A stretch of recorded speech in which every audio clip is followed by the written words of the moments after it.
Okay, I am back with the Electrola Model 106.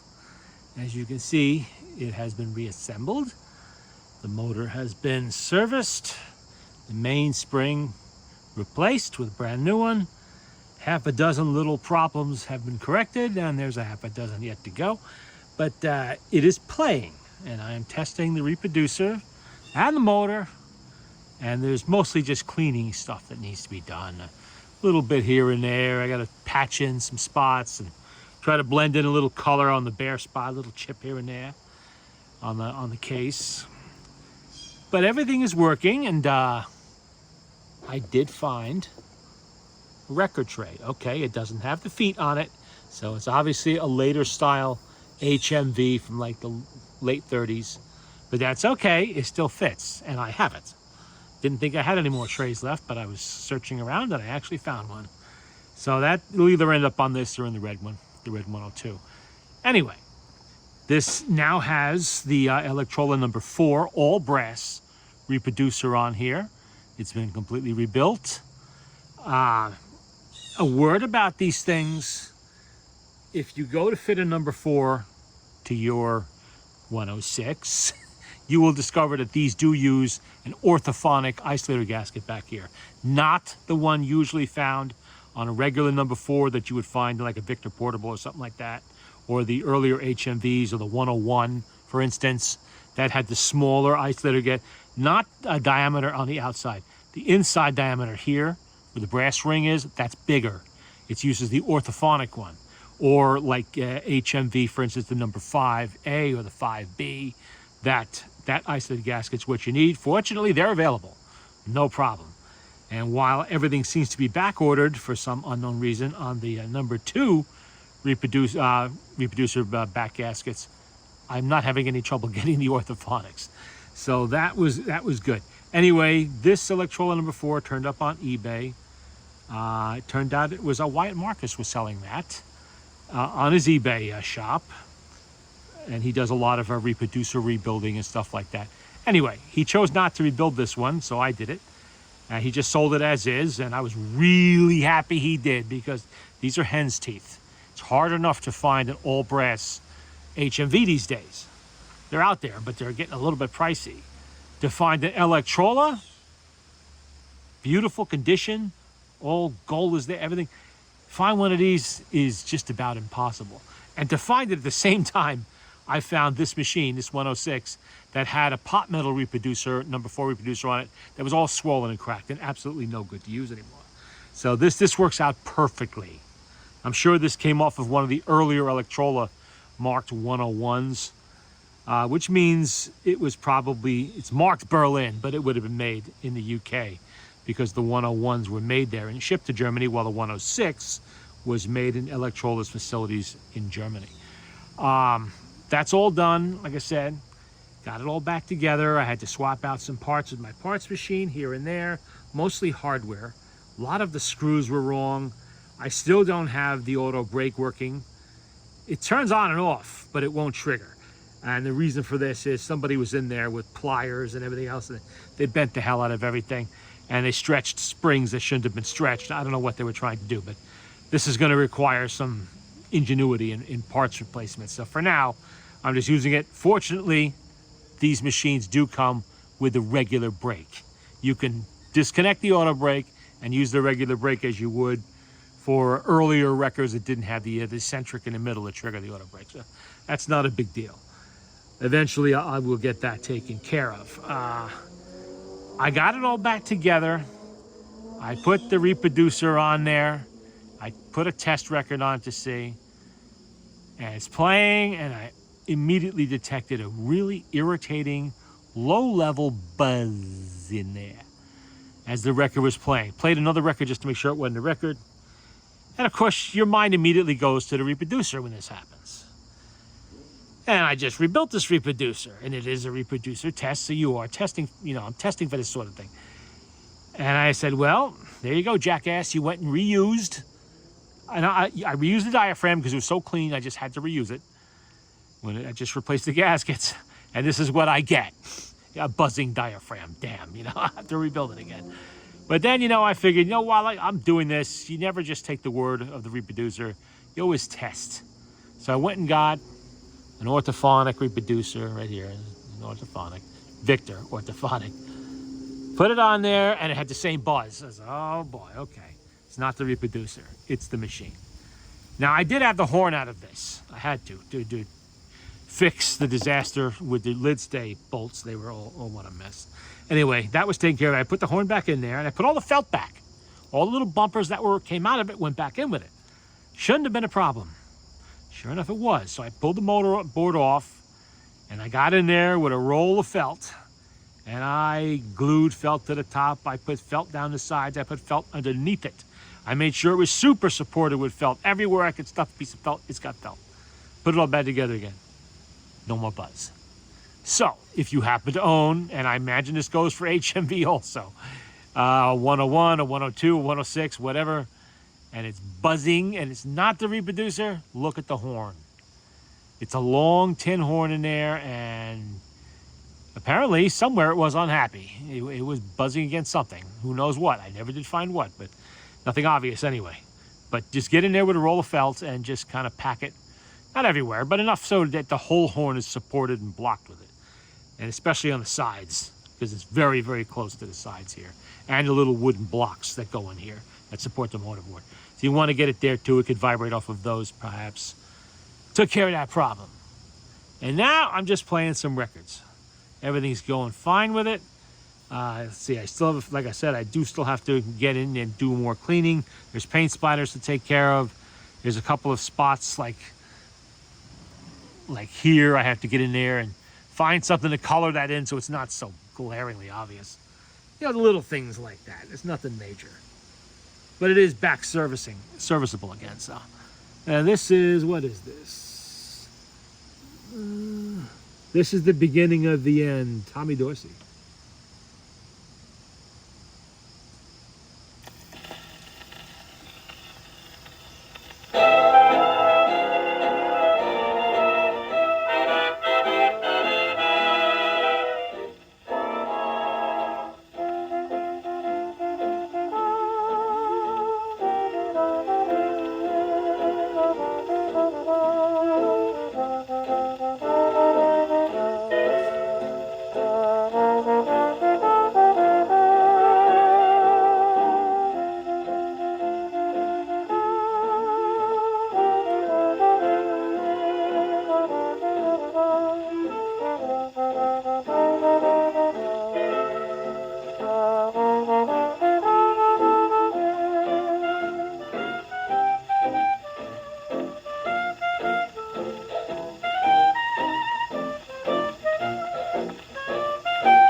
This is the beginning of the end.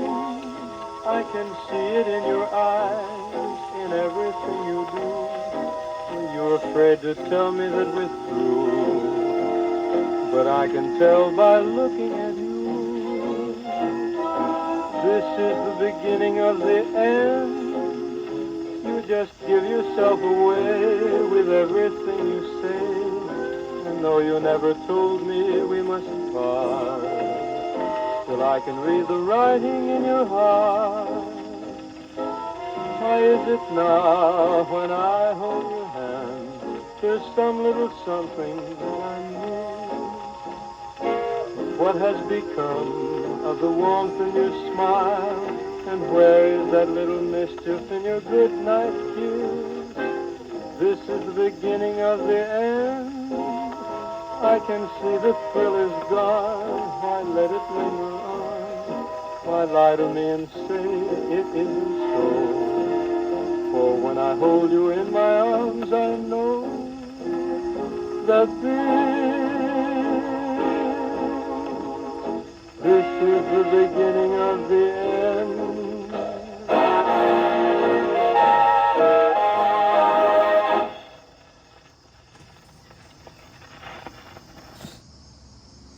You might notice the orange gaskets in there. Yes, I know. Those are not the red gaskets they should be, but these were custom made for me for number 4 reproducers by a friend of mine.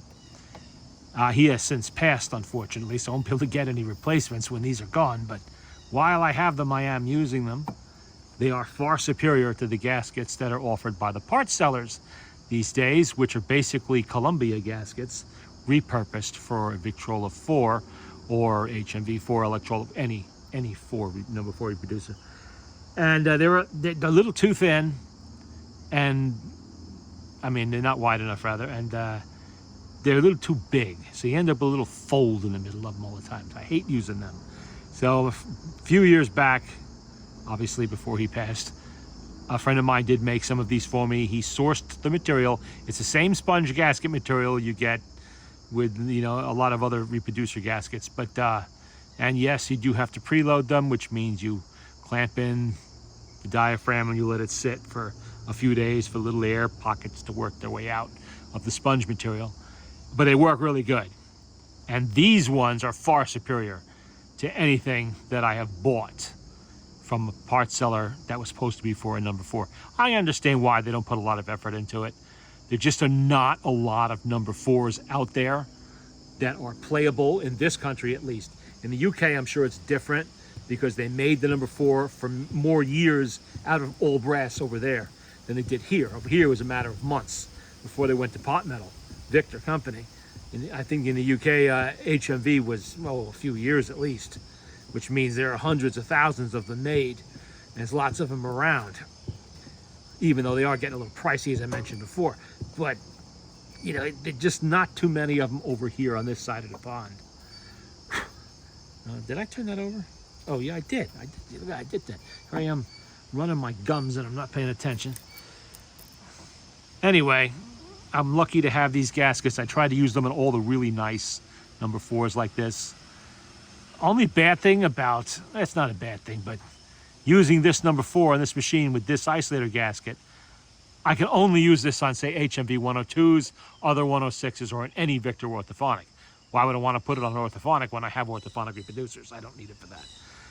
But it means I can't use it on any of my older Victors without swapping the isolator gasket back to the older style, the smaller one. It's not a big deal. I do have 4 or 5, you know, good number 4 all brass reproducers floating around that I'm using on various machines. It's not a huge tragedy, and I got 4 or 5 more to build yet, which I will get to in good time. And what was this? The Fable of the Rose, Tommy Dorsey. Oh, duh. I'm going to turn it on with the auto brake. I forgot it's off.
Starry night, this is a fable of the rose.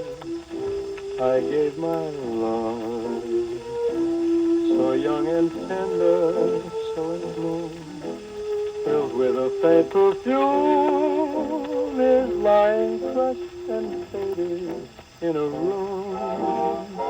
Starry night, this is a fable of the rose. I gave my love beyond all dreams of her caress. I may as well confess he only loved me slightly, maybe less. Yet a smile so strangely haunts me, how the thrill of it taunts me, and so it goes, the fable of the rose.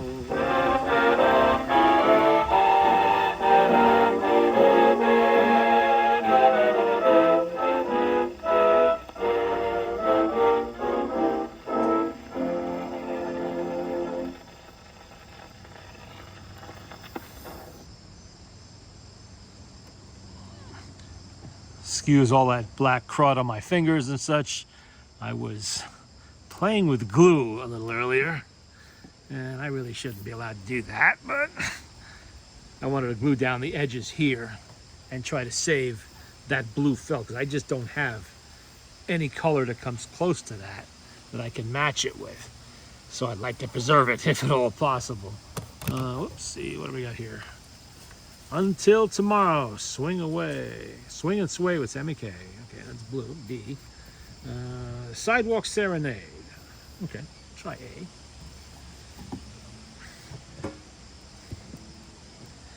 I am cranking it for each play because these records are a little bit on the worn side, and these motors do not have an excess of power.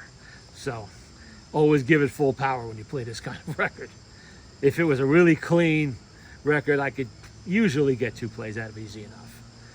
These springs are only 1 inch by 15. They're not huge. Oh, you see what I just did? Went to put it on with no needle. Yeah, that's brilliant.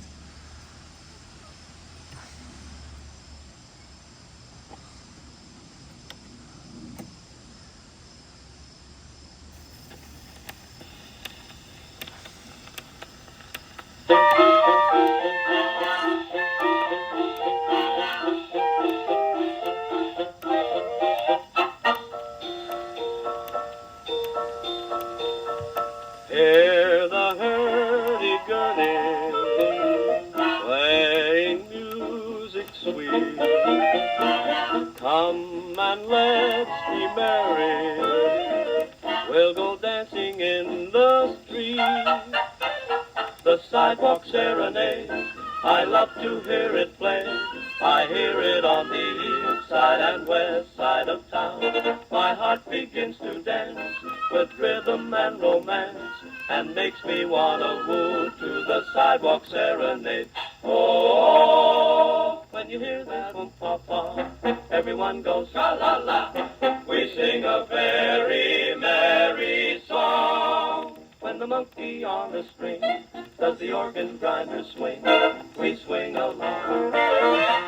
We're one big happy gang, and we don't give a hang. We ring around the rosy with Rosie O'Day. The sun is going down, and all around the town, the sweethearts on parade sing the sidewalk serenade.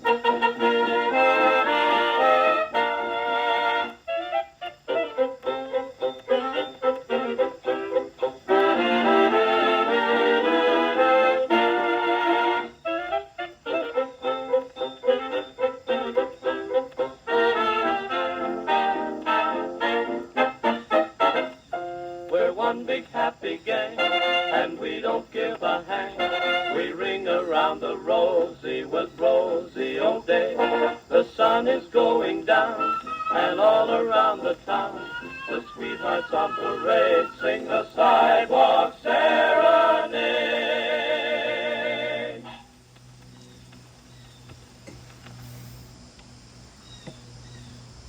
Okay, that played pretty good.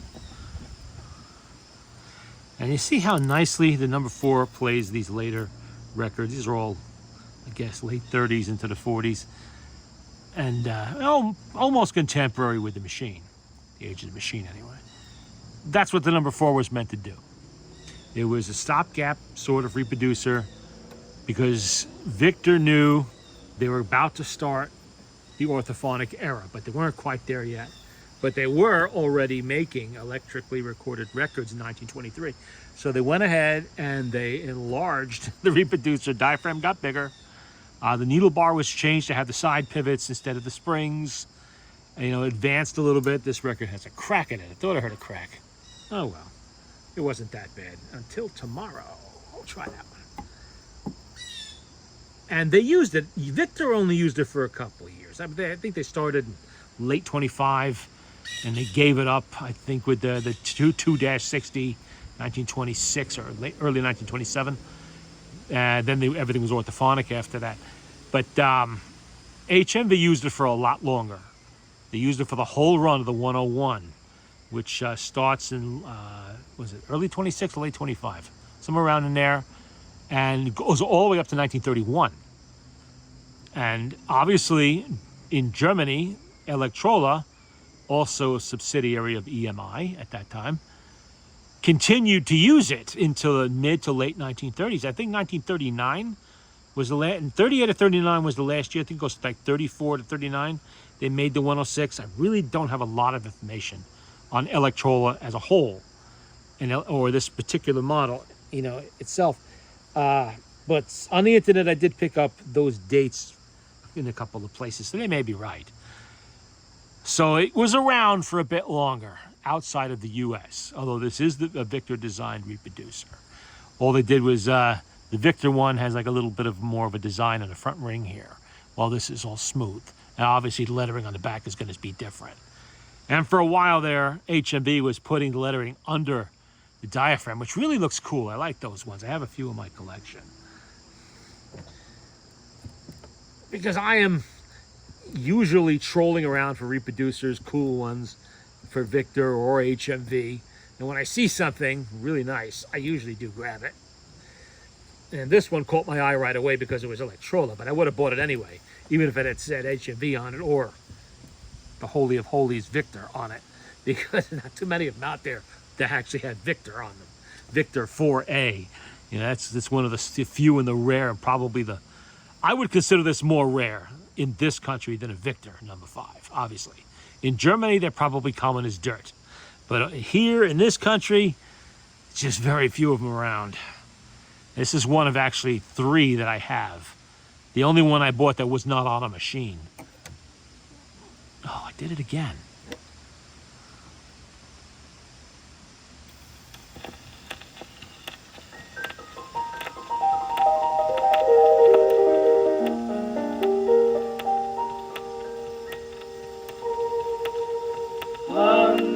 Until tomorrow, good night, my love. Until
played pretty good despite the crack and a bit of dust.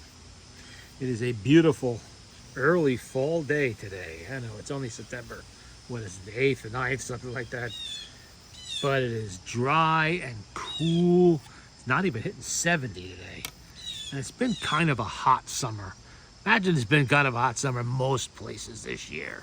I've heard plenty of complaining out of Florida, out of other spots in the South. So I know people have been suffering down there. And what we had was nothing in comparison. Up here was 90, down there was 110. Okay, let's try Whispers in the Dark, Hal Kemp. That's a little bit of wear on that record. That's been kicked around a little bit. Okay, not the end of the world. So far there's been no problems. Everything's working smooth, the mechanical end of things anyway. And there's a lot of weird stuff on this machine. The whole thing with the lid stay coming loose down below. It usually doesn't. Up here, I expect that. Down there, not so much. But yeah, somebody had been playing with it, and I guess they didn't put it back right. I don't know why. Or it just loosened over time. Who knows? They had the... Well, I told you about the auto stop. Everything was bent on that. It was a real mess. The detent pin was broke in there. You know, as the reproducer was trashed. And the motor needed a total cleaning. It was pretty dirty.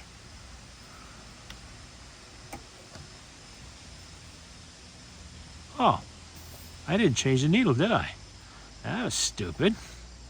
Good thing I saw a little bit of dirt on there. I knew it needed to be changed. Okay. Well, I dropped one. I'll get it later with a magnet. It didn't go far.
Whispers in the dark, true shadows in the night,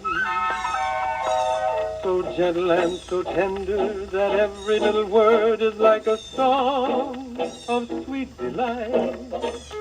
Whispers in the dark, how heavenly they seem, when lips and arms surrender, and every little kiss is like a dream within a dream.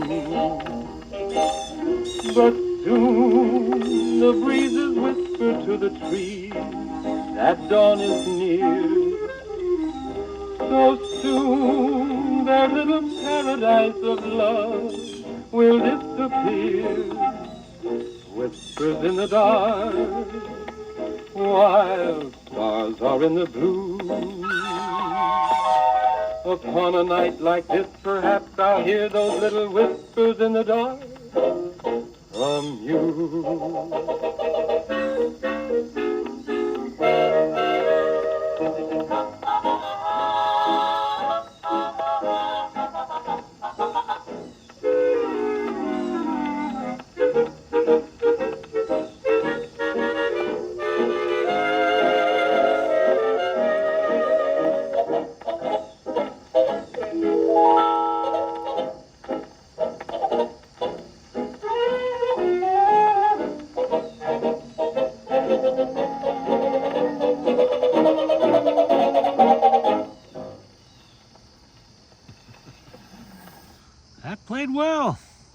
This time we will remove the needle first.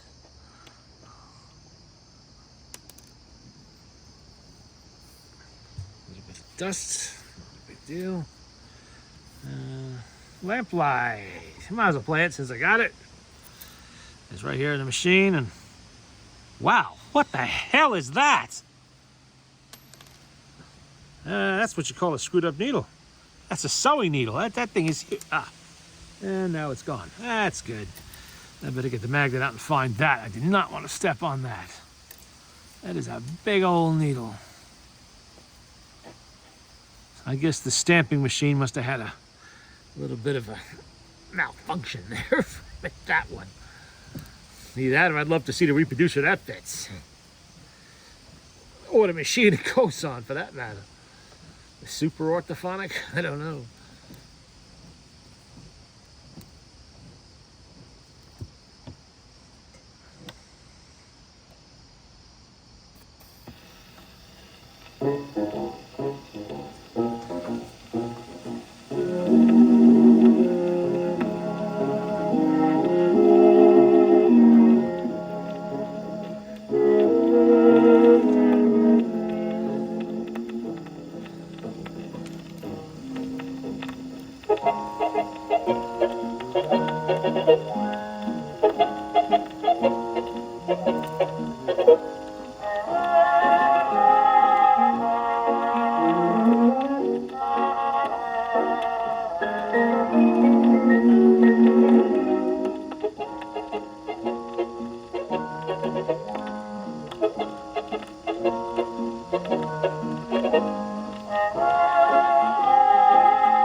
I have a story to tell. It's old as the hill, but oh well. It has one twist that might interest you. Skies are blue, then it turned gray. And when they turn, stay that way. All stories must, people say, be like the dust, blow away. And if they happen, caused by chance, just a glance and they're through. Maybe it's happened to you. They bumped into each other, as people often do. And that's the situation it was always meant for two. A boy, a girl, a lamplight. My story starts, it's nothing new. She didn't drop a hanky, no, that trick was overdone. But once her eye had twinkled, her first point had been won. A boy, a girl, a lamplight. My story's sad, but then it's true. And when they saw each other smile, the Hudson looked just like the Nile. The stars all seemed to glisten, the clouds stood still to listen. They didn't speak for quite a while. And then all of a sudden, the clouds moved overhead. The Nile was just the Hudson and the stars above instead. A boy, a girl, a lamplight. My story ends, and so to bed.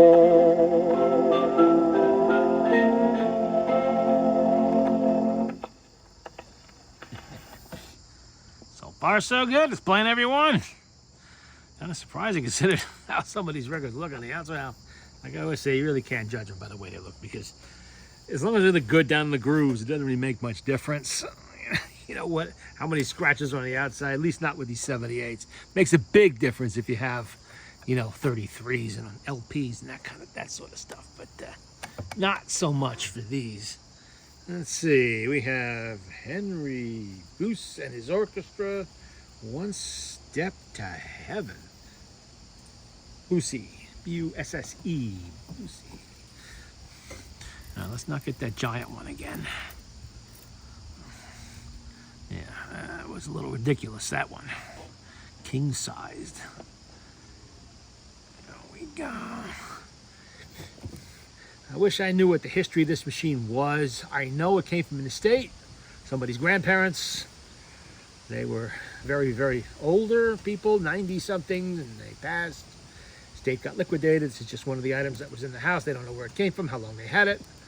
My guess is probably a serviceman brought this back. That seems to be the story I get with most of them, and it does make sense.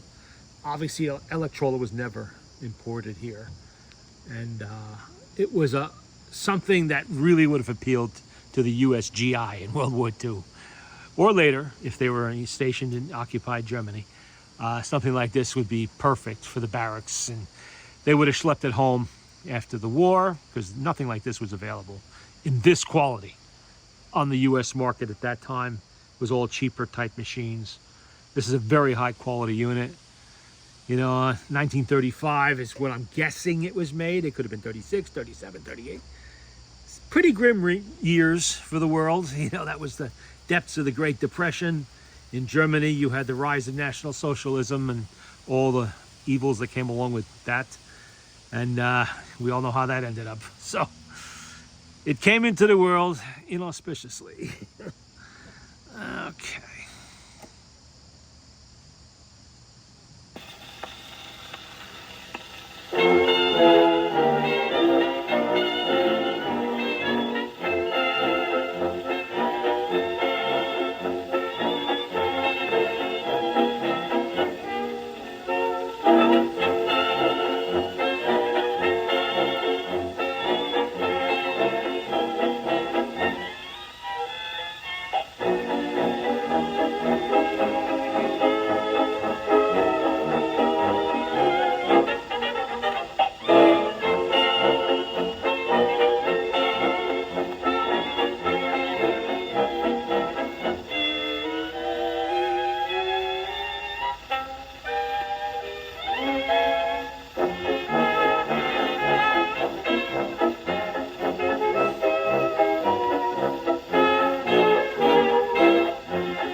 Hoping, I'm always hoping, the gates will open and we'll go through.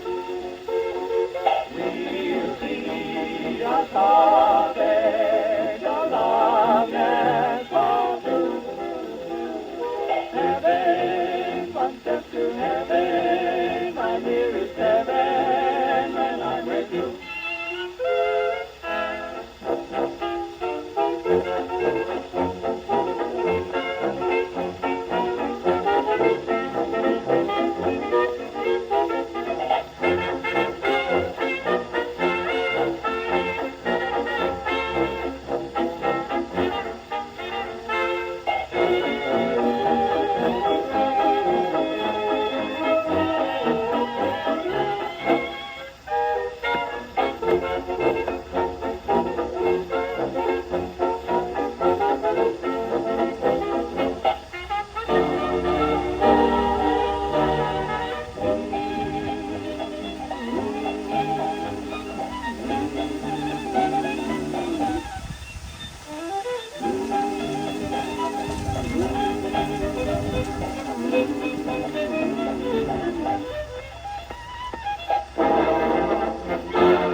That's a bit of a warped record. That can be fixed though. If I haven't mentioned it before, you need 2 pieces of glass, same size as the record.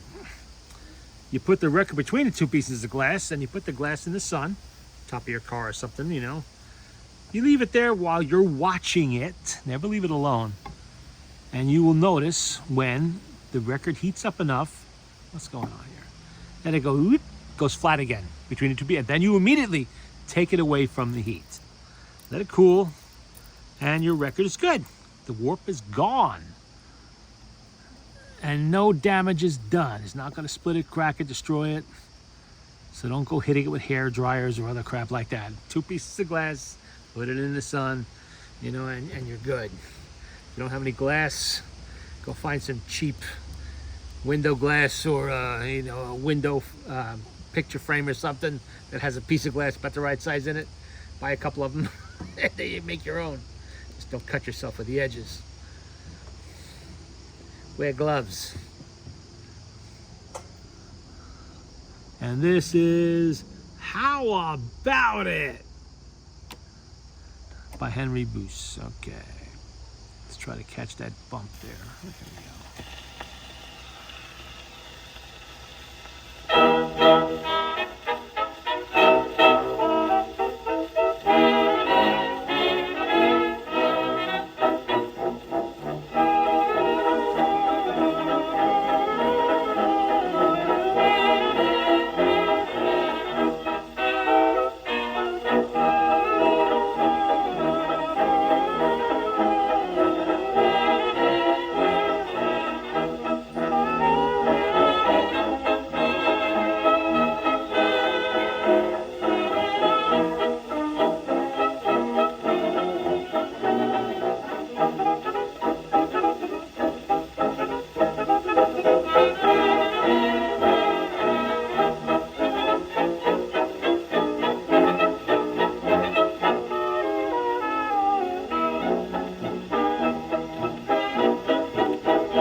I'm amazed. How many records is that now? We played 4, both plays. You know, that's 8 plays.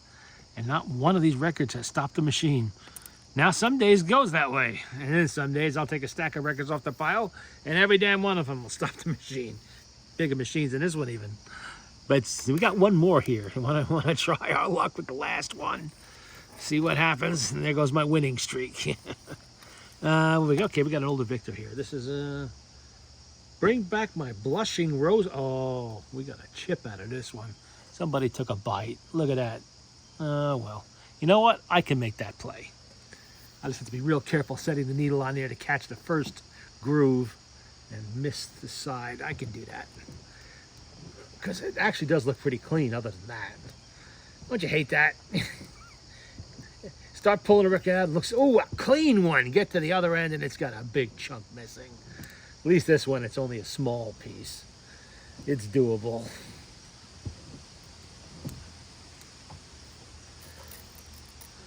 Okay, well, this is the last record, so at least for tonight.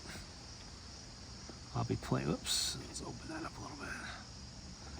Come on, get in there. There we go.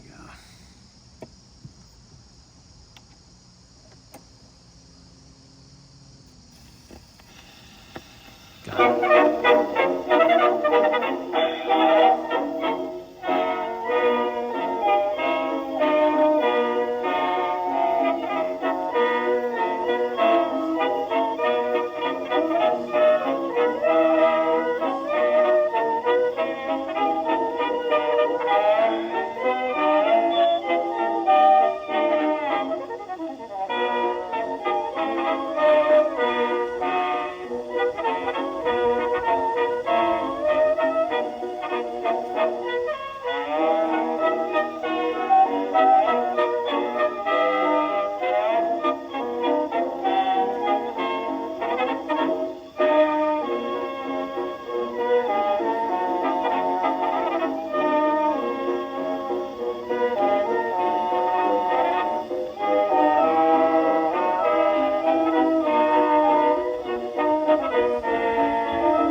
Okay.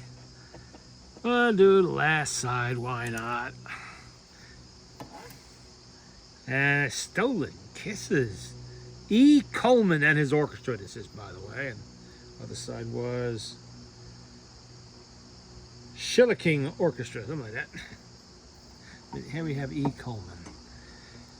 Can't say as I'm really that familiar with either one of them, but obviously we're talking about the very early 1920s here, maybe the teens, late teens.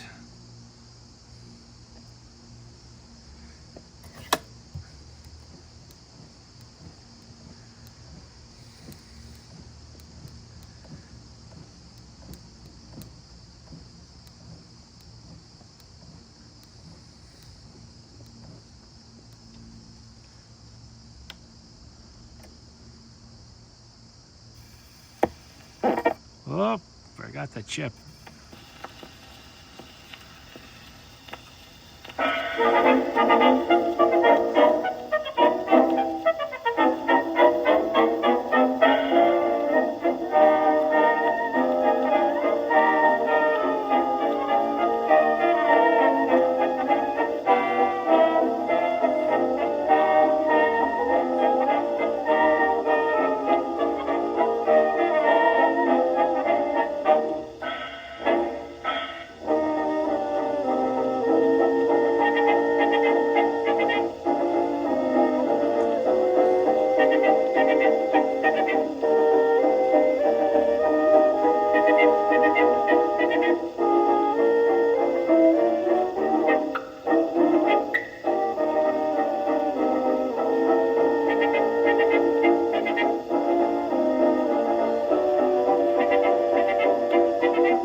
all played.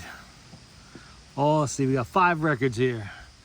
10 sides, all played without stopping on this machine. That's surprising, even with a new spring. That kind of surprises me a bit.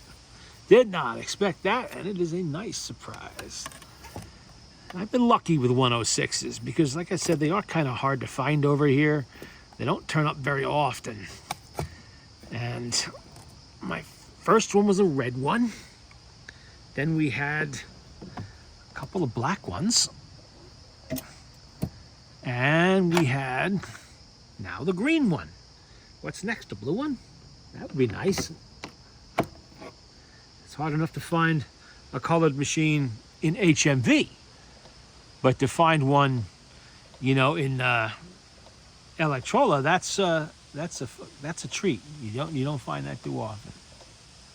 Hear the clicking sound? Click, click, click, click. That's the auto stop. That's the little bumper that rides on a detent in here.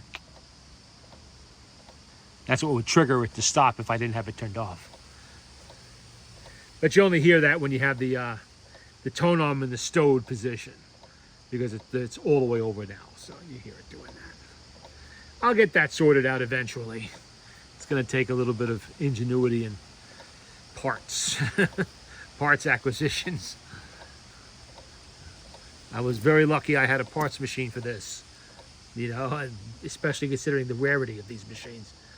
So I was able to source quite a few parts to get this done. And just luck.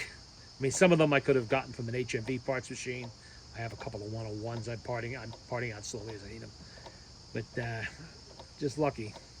Just a shame that the other parts machine was destroyed. You know, they just ruined it. Destroyed, they painted it. They painted the wooden case. They stripped off all the material. They painted the box. It was obvious the wood was rotten in spots, and they kind of painted over it. You know, I bought it off of eBay years back, going by the pictures. And from the pictures, it looked pretty good from a distance, and it was very cheap. That's really what attracted me to it. So, well, I can't really lose here, because either way, I'm going to get some decent parts, you know, and I'll be able to use them, or I'm going to get a decent machine. Either way, for what I paid, it was pretty good. In fact, that was one of the other machines that had no, that did not have an all brass. Number 4, I'm sorry, no, that was a 101 that had that.